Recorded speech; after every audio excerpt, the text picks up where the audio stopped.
Gentlemen, I'm Professor Fred Ogolla. I'm a civil society leader. I want to tell you that the policemen are trying to divert Kenyans' attentions, first, from the real questions Kenyans should be asking, and two, the evidence Kenyans should gather to answer and give justice to Ojwang. And this is not just the police. The whole government is diverting attention. Parliament did it by shedding crocodile tears for a whole day, shouting in Parliament and Senate how the government is bad, yet they should impeach the president. Because if the Parliament is there, just in case the executive is not doing their work, to perform one simple function, impeach the president so long as he's violated the law, and he has violated the law. We have a president who has violated all the 18 chapters of the Constitution, yet Parliament is there shedding crocodile tears. Then they are busy saying, oh, we should donate money to help Ojwang. Yet Parliament here has so many funds. Why don't they create a fund so that if something happens to Kenyans, we avoid this handout where somebody is being called, oh, I'm giving you 1 million, oh, I'm giving you 2 million. Who tells them Ojwang is looking for money? Justice always comes first before compensation. When you see someone rushing to give you money when you are in trouble, they are now offering to bury Ojwang, yet the family has not even decided the date of the burial. Maybe the family don't want to bury him. How do you offer money for burial before the family tells you when they're doing a burial? Or which date is this burial? So the state is diverting attention, and I can tell you, even the police officers are diverting attention. That one we know.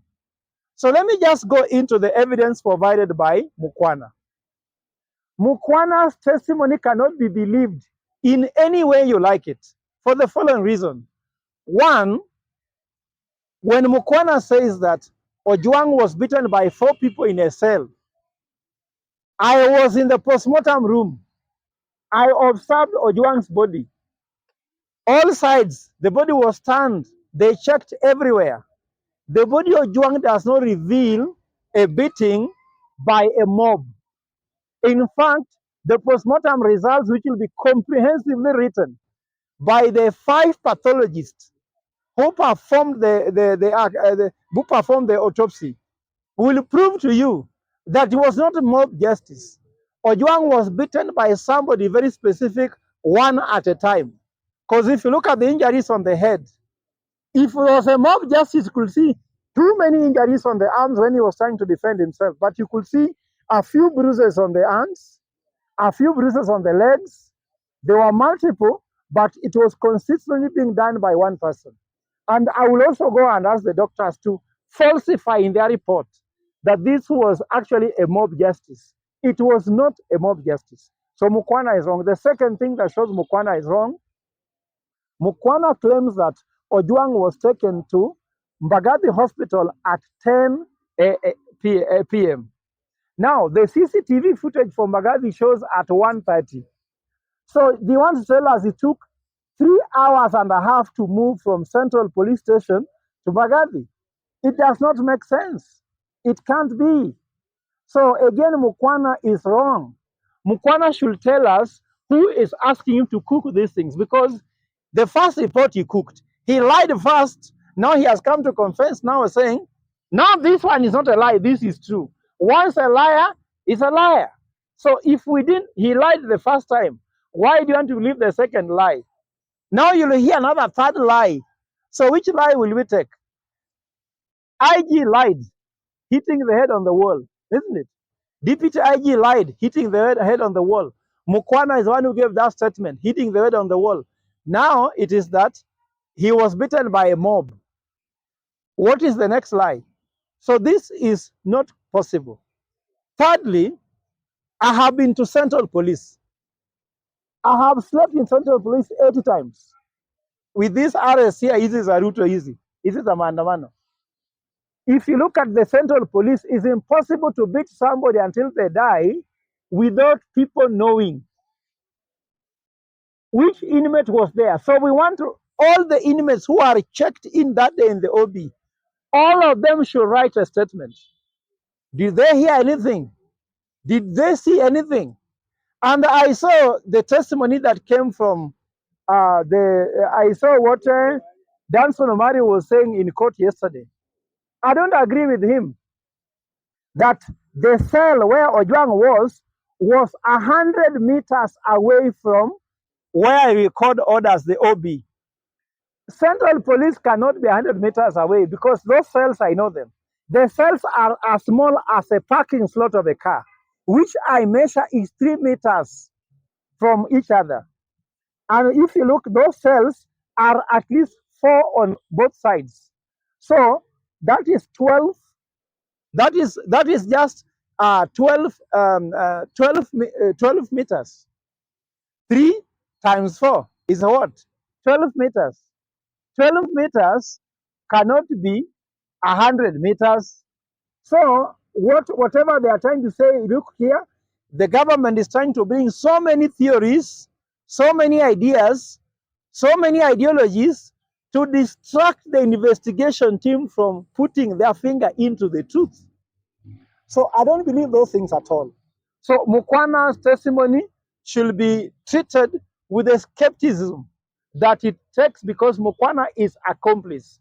Mukwana should tell us whom is he protecting with this testimony. And if you want to understand what is happening here, remember why Ojwang was actually being taken to have published false information.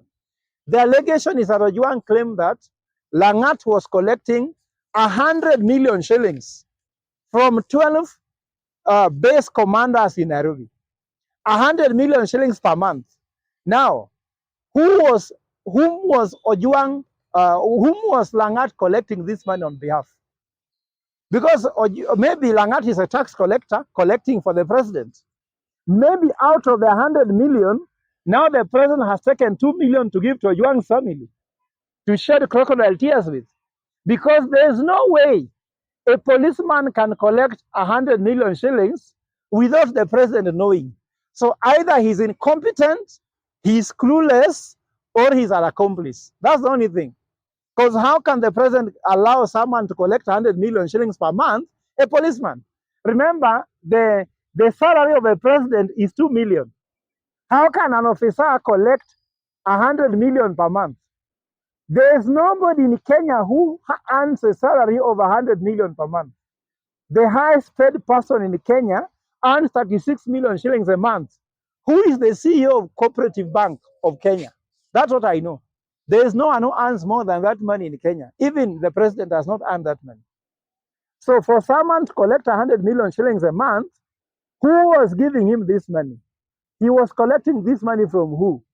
And this money was being channeled to support what activities for which individual. If you don't understand that one, then you can't understand anything that is happening regarding the investigations. Because what led to Ojwang's death is that Ojwang must have touched the theft, the looting, and the filth that's in the police system. These policemen collect money here. Like, for example, for someone to be appointed in charge of traffic, you have to pay these government officials. You have to give the president money. The president is a businessman. He's not a president. He's a businessman. So there's no way a businessman can allow Langat to collect 100 million per month if he's not getting his share. So the president should come out clearly. How much of the 100 million per month comes to him? We are going to do trailing of Kenya shilling. You know, there's a system that can trail a note. This note has moved to which hands? You realize this note has gone to State House severally. So this businessman, even Murkomen, has been receiving this money because Murkomen cannot tell us there is a CS interior and he doesn't know that there's a policeman collecting 100 million per month. And if he's collecting, do you think Murkomen can just keep quiet and getting nothing out of it? He's getting. That's why he was fighting for this docket. He was threatening people that if he was the CS interior, he could kill the Gen Z and finish them. Now he is there. Now what is happening? He's killing them. He told people. Did he not say it with his own mouth? If I was the CS, nitawatwanga hawa watu. Prezo nipatie kazi na kufanyia. Even Sudi said it. If these Gen Zs are bringing noise, give them to me, I'll deal with them. Now they are dealing with them. And so many people have died. We have seen over 46 people who have died in police cell in the last 3 months. So Ojwang is just one person which has become so glaringly open. So the last point I want to bring across here is I saw that Deputy Inspector General said he stepped aside. First of all, the term stepping aside has no constitutional basis. A police officer can be interdicted, he can resign, or he can be dismissed. There is nothing like stepping aside. The worst case of that is that you are stepping aside and then you are the one appointing the person taking over from your office. Your office in Yalangat. See, that office is a public office. So when you leave the office, wewe toka. Huwezi sema mimi natoka na fulani ndiye atachukua uongozi wangu, which means that he has stepped aside for investigation. So his deputy will be the one now doing what he was doing, killing more people who are giving evidence. You get me? Interfering with evidence on his behalf. He was supposed to step aside and disappear and not to be seen on the scene.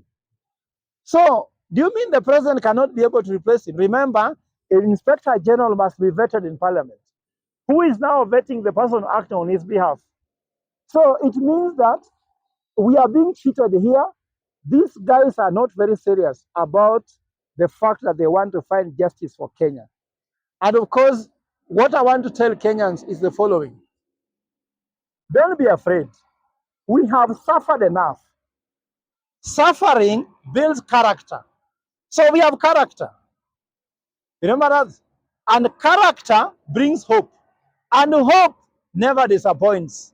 The hope we have is that William Ruto is a half-term president. And revolution is happening. So you either join this revolution or stay with them. The revolution is unstoppable. It has begun. The ground does not want it. Even if he works with 10 Raila Odinga's plus Raila Odinga's father, and he goes even to get I don't know who from where, anybody who has joined William Ruto is going to die with the revolution. Even if Kalonzo dares, and I'll ask my brother Kalonzo Musyoka, please don't join these people. They are calling you.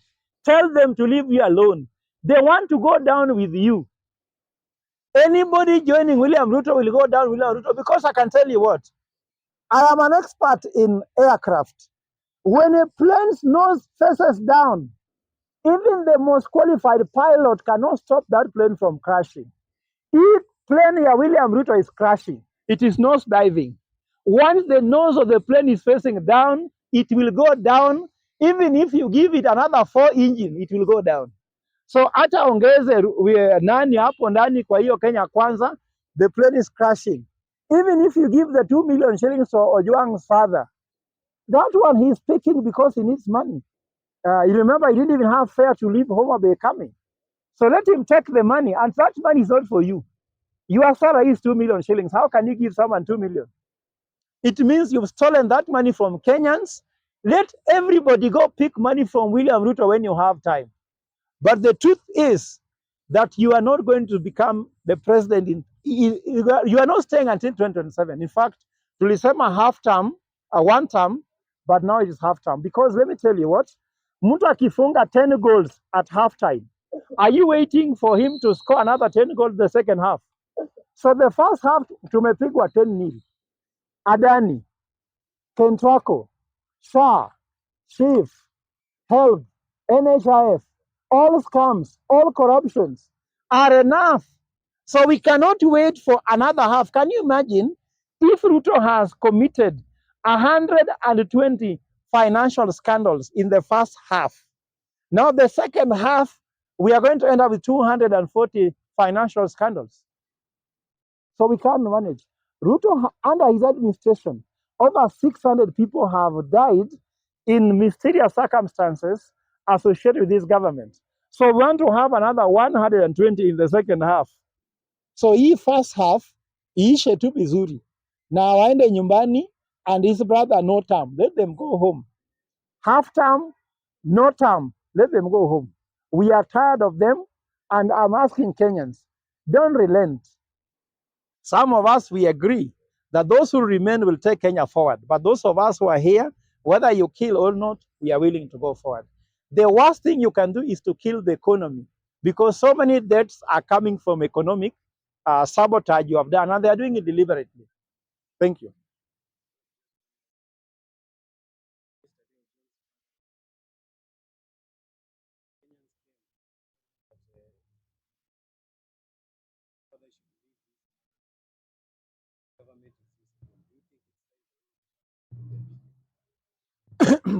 First of all, I want to say that I happen by coincidence to be a Luo. So I come from Luo Nyanza, understand how the Luos look at death. When it is time for mourning, everybody is a mourner. And everybody, including even those who convey to death, are allowed to mourn. You understand me?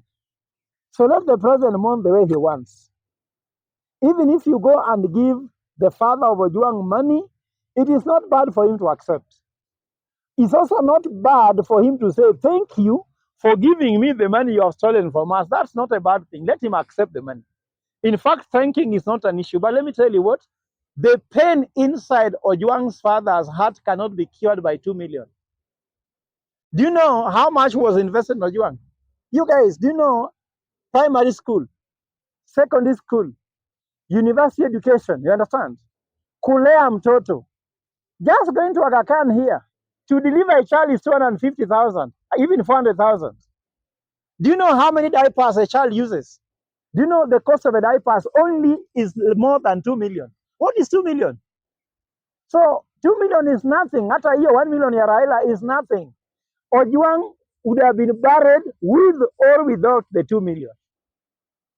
In fact, the 3 million. So don't worry, taking the money is not a bad thing. Even saying thank you is not a bad thing. Even Jesus said, it's in the Bible. Thank your enemies for the things they do for you. Even pray for them. So Ojwang's father is not wrong in any way. Let no one start throwing words at him. He is even confused. Does he have the conscience to know what's happening, my brother? In fact, just forgive him because the pain is too much. But he's a gentleman by saying thank you. Don't you say thank you even for those people who beat you up? Jesus said, when they slap left, give them right, isn't it? So let them slap left and right. But that cannot make them be forgiven. In fact, the court of law, the 2 million will not come in. We are going to follow this justice to the end. Kenyans don't leave Ojwang's family simply because they have received money from William Ruto. Saying thank you is being a gentleman, isn't it? Ama namna gani? Yeah, even me, when the policeman released me in the cell after retaining me for 3 years, I told them thank you. See, I told them thank you. Why did you not shout about it? Ama namna gani? Si hata wewe ukishikwa kesho umewachwa na polisi wasema thank you. Mtu anakupiga teke unamwambia thank you, sivyo? Who will punish them? God in heaven is seeing everything they have done to Ojwang's family, and not just Ojwang, all Kenyans. So there is no escapism here, and I don't think that's a problem. Are we together? Yeah, just let the family mourn. Don't judge him. The guy does not even know what's happening. The pain is too much. But when someone gives you money, nani anakatanga pesa? Hata wakati wa matanga, wala wanaimbanga wakilia, si watu wanawachanga pesa kwa mfuko yao na wanachukua wakiendelea kuimba na wanalia. So let them mourn the way they want, allow them. In fact, even if the policeman who killed Ojwang comes to give him money, let him take and say what? Thank you. But thank you for the money, not for killing my son. So when he told William Ruto thank you, he didn't thank him for killing the son. He thanked William Ruto for the 2 million shillings na iliisha hapo. Ama namna gani? Yes, ni kama kupanda matatu ukishuka unasema thank you. Lakini umelipa.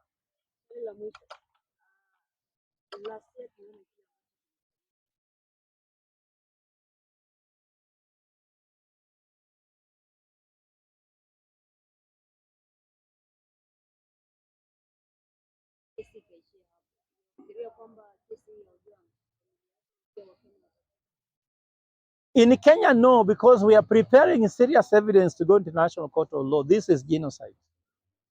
We know very well they are manipulating so many things. But remember this, there are so many legal strategies to follow here. You saw yesterday when our former Chief Justice said, we will do what's called private prosecution. At the same time, Remember, when someone dies, he's being prosecuted by the state. So the state is the prosecutor. But what we have seen is that let them not do the way they did Robert Ouko's case, Tom Mboya's case, because in Tom Mboya, Robert Ouko, Arguin Skodek, and all those people, it is the government that sued the person who killed them. And the government was the single petitioner. Even the families of those families, like Tom Mboya's family, Ouko's family, were never put as interested party. It was the state suing the state. That's why it was a scam. Ask Tom Mboya's family whether they have seen justice. Nothing. Ouko's family, nothing. Jen Ogolla died here, nothing. Everything is the state. But this one, what we shall do is that we will take private prosecution, but normally what happens, I can also tell you, under private prosecution, the ODPP can also join in the case, then finish the case and kill it. But where the thing starts is this.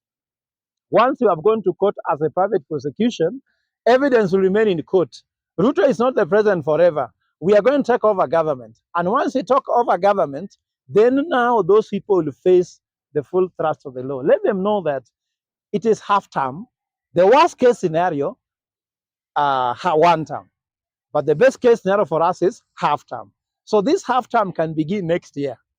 And those things will come to book. So don't worry about whatever they are doing. What I like about it is that the Ojwang's family, we took all the evidence and we have them. Even the 23 policemen who recorded statement I-Power, we have copies of all those witness statements that recorded, 23 policemen.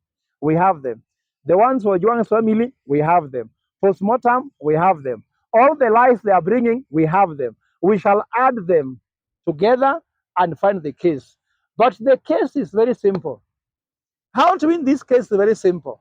The only thing is that if you go to a procedure, what happens from when someone is arrested and when they are supposed to be prosecuted, all violations are there. So there are different violations. The person who arrested, the person who checked them in, the person who beat them up.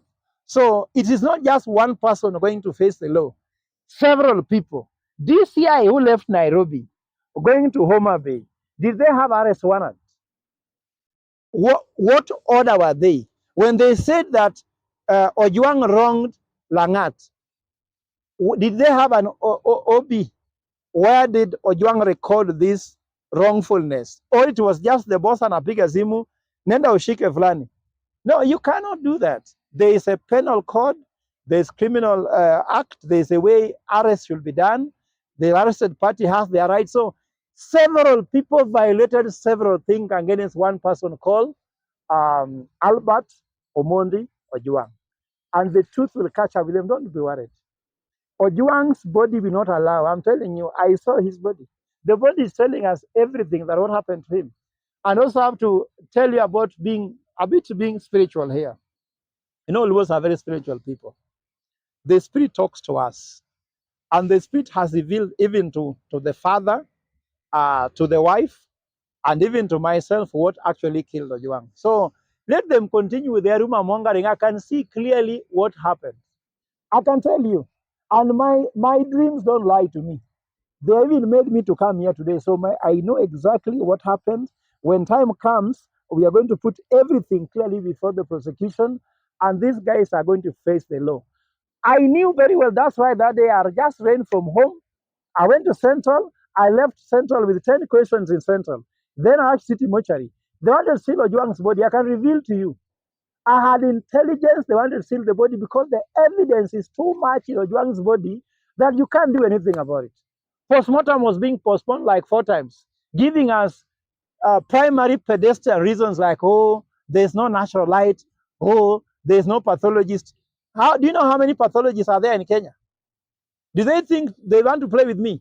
I was in Strathmore. I taught how many pathologists from government hospital here. I even told the PS, I know how many pathologists are in Kenya. That's why eventually with our knowledge, so there's nowhere they're hiding, dear Kenyans. What I can tell you, have faith, be focused. This country is ripe for revolution. It has shown us that both those who used to say they are people's defenders and the people have been killing Kenyans, they were scammers.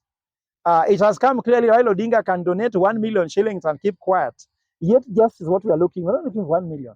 How many Kenyans, how much can Kenyans donate? Do they know how postmortem was done? Do they know that we paid for the pathologies for the family?